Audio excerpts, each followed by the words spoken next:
Welcome to the Royal Geographic Society with the Institute of British Geographers. My name is Alistair MacLeod and I'm the Head of Collections here at the Society.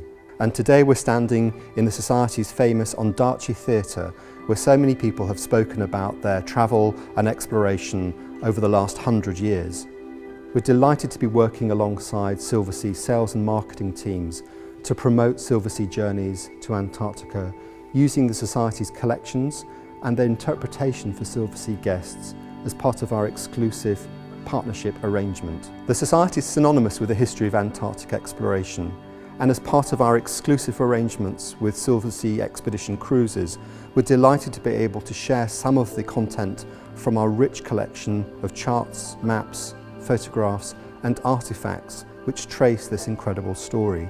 Little was known about the great continent that was posited to exist to the south. The Terra Australis Incognita, this great unknown Southland, was first theorised by Aristotle, who believed that the northern hemisphere lands of the world must be balanced by the same equivalent to the south.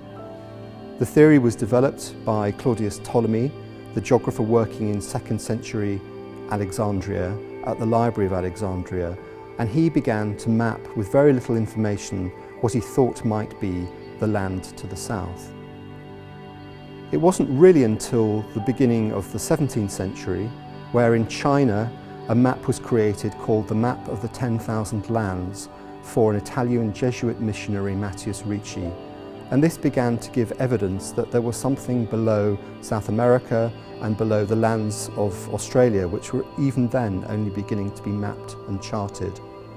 And it wasn't until the time of Captain Cook on his second circumnavigation of the Earth when he was sent by the British Admiralty to find the southern lands. Cook used his huge skills as a navigator and decided not to travel further south than 71 degrees. He knew that he could continue the journey, but he decided that the risks associated with the ice that he found around the ship would be too much for a ship of its time.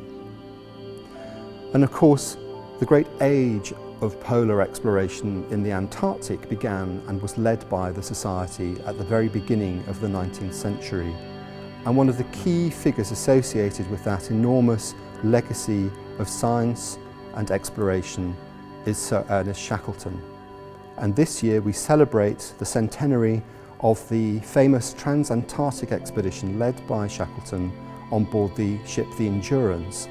And as part of our relationship with Silversea, we will be providing Silversea guests with detailed information about Shackleton's career as a polar explorer, but also sharing some of the fabulous images that were taken during the Endurance expedition by the Australian photographer Frank Hurley. Some of the very first images to bring to us a sense of the great scale and enormity of the Antarctic landscape. We hope that you will enjoy using these resources on board ship, and for those of you who are able to travel to London, we hope that you will come and see the exhibition, The Enduring Eye, the Antarctic legacy of Sir Ernest Shackleton and Frank Hurley, in which many of these photographs will be showcased. At the core of the Society's Antarctic collections lie the materials which document the heroic age of exploration at the beginning of the 19th century. And we hope that guests with Silversea will find added benefit in reading some of these early accounts, looking at some of the images that were captured by these men travelling on the first expeditions, which will in turn enhance your own experiences on board ship. The Society's collections are stored and accessed via the foil reading room. We're now going to go downstairs to have a look at some of these iconic items relating to the history of Antarctic exploration. Welcome to the Society's foil reading room, which is the portal to access all of the Society's collections, and I have with me today some of the key Antarctic items relating to Shackleton. Shackleton's role in the Antarctic really began on the first expedition that was funded by the Society, the Discovery expedition. And the Discovery was a purpose-built ship, a scientific vessel created for the expedition under the aegis of the Society, the Royal Society and the British government. As a result of that expedition, on which Shackleton served as the third officer, he became aware of the grandeur and beauty of the Antarctic, but he also had a yearning to return following that expedition to take his own expedition, and that was the Nimrod expedition. Shackleton was one of the very first proto-modern explorers. Unlike Scott, he wasn't funded in total by the British government or in fact by the Society, and had to learn to live by his wits to raise the funds that he needed.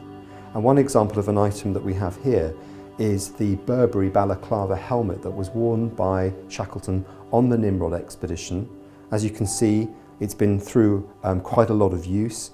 All of these male explorers on the heroic age of exploration had to be prepared to carry out running repairs on their clothing when they were on the expedition. So you can see all of the stitching which has been carried out by Shackleton to mend this balaclava. Made by Burberry, it was part of the clothing ranges that they created, which would ultimately end up being developed into the clothing worn by military officers in the First World War. Shackleton has written a message on the Burberry helmet which he presented to somebody called Frank Thornton, who was a theatrical impresario. And Thornton gave Shackleton lots of advice on how best to promote the outputs from his expeditions to the public in Britain. The Nimrod expedition was a very successful one for Shackleton in that he reached the then furthest point south, and the Royal Geographic Society awarded him this medal, which we have here at the Society today, for his efforts. However, it also demonstrated Shackleton's enormous skills as a leader of men. In reaching the point south, he could very easily have continued the journey to reach the South Pole, but instead turned back, knowing that although he might have reached it alive, he and his companions would almost certainly have died before they could return to safety. And as a comment on that expedition, Shackleton said, "It's better to be a live donkey than a dead lion." The expedition set out in 1914 as the shadows of war gradually began to gather over Europe. And in fact, before departing, Shackleton had sent a telegram to the War Office suggesting that he and his men and their ship, the Endurance, could be made available immediately for war service. The expedition had been very carefully planned by Shackleton, and here we have a menu from an annual dinner which was held in 1914, which was really a fundraising opportunity for Shackleton. Sitting next to another guest at the dinner, he was asked towards the end of the evening what was his next great plan. Shackleton drew a diagram of his planned expedition, the Imperial Transantarctic Expedition, in which he planned to cross the Antarctic continent, the first man to do so.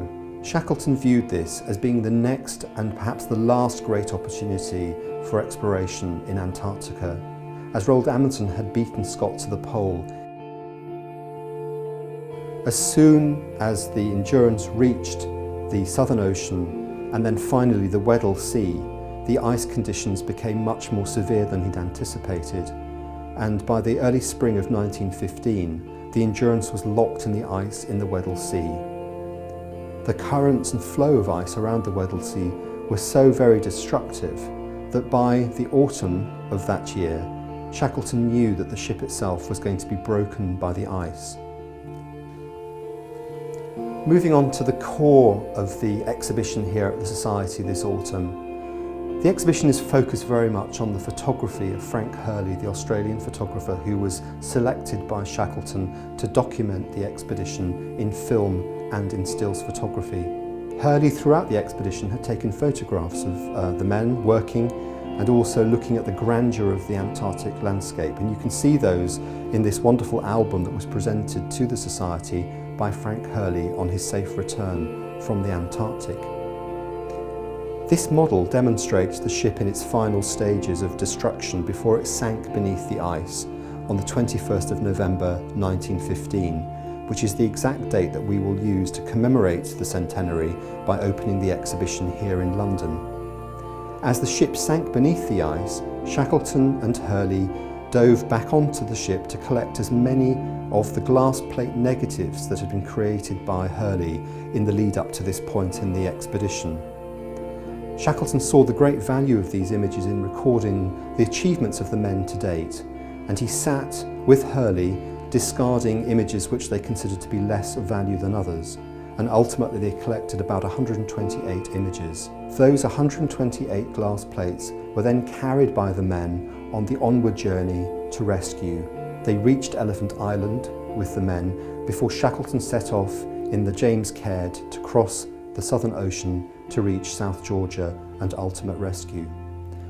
From the point of destruction of the ship, Shackleton had confirmed that each man could carry 8 pounds in weight of personal possessions. And of course the glass plates made up a huge part of the weight that Hurley was prepared to carry. Shackleton himself had been given a copy of the Bible by Queen Alexandra to carry on board the expedition, and because of its weight he discarded it onto the ice, thinking he had perhaps far better things to carry for the onward journey. And this was in fact picked up from the ice by able seaman MacLeod, who then took it, seeing its value, and then returned it to the Shackleton family after the expedition and the safe rescue had been completed. So the core of the exhibition here in London will be the extraordinary set of 68 glass plates which the Society owns and which it has held in its collections since the 1930s. Our exhibition will fully digitise all of these plates, bringing out much of the detail which appears in the background, in landscapes, and in some of the intimate photographs that were taken by Hurley on board the Endurance in the wardroom, which was nicknamed by the men the Ritz. The Society's Antarctic collections are very broad, and we will be presenting showcases and displays and enrichment resources for guests of Silversea, both on board ship, on the Silver Explorer, but also here at our base in London, and then around the UK and internationally. And we hope that you will be able to enjoy seeing these items and that they will inspire your own journeys to the Antarctic continent.